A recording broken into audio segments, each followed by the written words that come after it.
UGC के बारे में अभी तक आपने बहुत कुछ सुना होगा। इसमें कुछ ऐसा नहीं जो शायद आपको मालूम ना हो, इसलिए मैं यहाँ पर आप सभी को यूजीसी के किसी प्रावधान के बारे में नहीं बताने वाला, बल्कि यहाँ पर मेरे कड़वे प्रश्न होंगे। प्रश्न है कि लोकतंत्र का मूल सिद्धांत है समानता, तो फिर एकाधिकार वाले कानून ही क्यों? बात होती है लोकतंत्र की, तो फिर यहाँ पर भी राजशाही वाले कानून क्यों?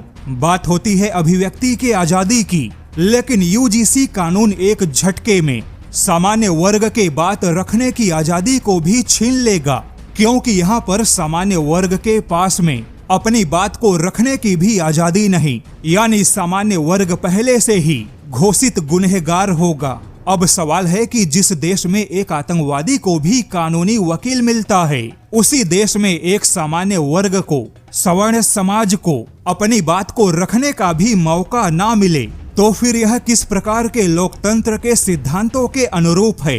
भारत के संविधान का अनुच्छेद 14 कहता है, कानून के समक्ष समानता और कानून का समान संरक्षण होना चाहिए। लेकिन यूजीसी के इस नए कानून में ना तो समानता है ना ही संरक्षण है। ऐसे में यह कोई सामाजिक न्याय नहीं रहा, बल्कि एक प्रकार का संरक्षित भेदभाव बन गया। भेदभाव रोकने के नाम पर जो सिस्टम खड़ा किया गया, वह सिस्टम खुद में सबसे बड़ा भेदभाव है। लेकिन अब यहाँ पर सबसे बड़ा प्रश्न है कि क्या आधुनिक भारत में ब्राह्मण होना, सामान्य वर्ग का होना कोई सुविधाजनक नहीं बल्कि डिस्क्वालिफिकेशन का टैग बन चुका है? यहाँ पर एक और जरूरी प्रश्न है कि समानता के नाम पर ऐसी असमानता वाला कानून वहाँ पर क्यों लाया गया, जहाँ पर सभी के बच्चों के भविष्य का निर्माण होता है? यहाँ पर एक और कड़वा प्रश्न है कि अगर पूरे देश में यूनिफॉर्म सिविल कोड की बात होती है, तो फिर कॉलेज, यूनिवर्सिटी में या फिर किसी भी शैक्षणिक संस्थानों में यूजीसी जैसे भेदभाव करने वाले कानून क्यों? जिस देश में समानता के लिए यूनिफॉर्म सिविल कोड की बात होती है, फिर उसी देश में यूजीसी जैसे कानून को कैसे जस्टिफाई किया जा सकता है? क्योंकि अगर यूनिफॉर्म सिविल कोड यानी यूसीसी में सबको समान और सबको बराबर मानने का दावा किया जाता है, तो फिर यूजीसी जैसे जातियों के आधार पे संस्थागत भेदभाव वाले कानून क्यों?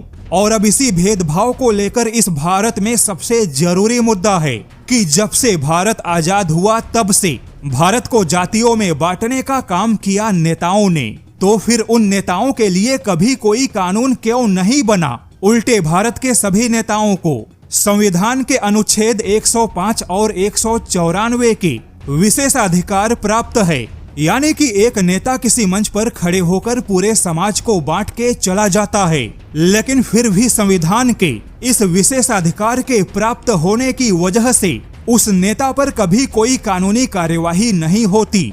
ऐसे में यह नया यूजीसी कानून सीधे तौर पे सामान्य वर्ग को दंड देने की यात्रा की शुरुआत है। ब्राह्मण समाज जो कि आजादी के बाद से खुद को अपने बुद्धि और अपने कुशलता के दम पर ही जीवित रखे हुए है, लेकिन अब इसी ब्राह्मण समाज के बुद्धि और कुशलता को यूजीसी कानून के तहत केवल कुचलने का प्रयास है। और सबसे बड़ा प्रश्न है कि जिस देश में किसी धार्मिक अल्पसंख्यक को कानूनी सुरक्षा दी जाती है, अब उसी देश में हिंदू धर्म के अंदर जो जाति अल्पसंख्यक बन चुका है, उसे कोई भी कानूनी सुरक्षा क्यों नहीं मिलती?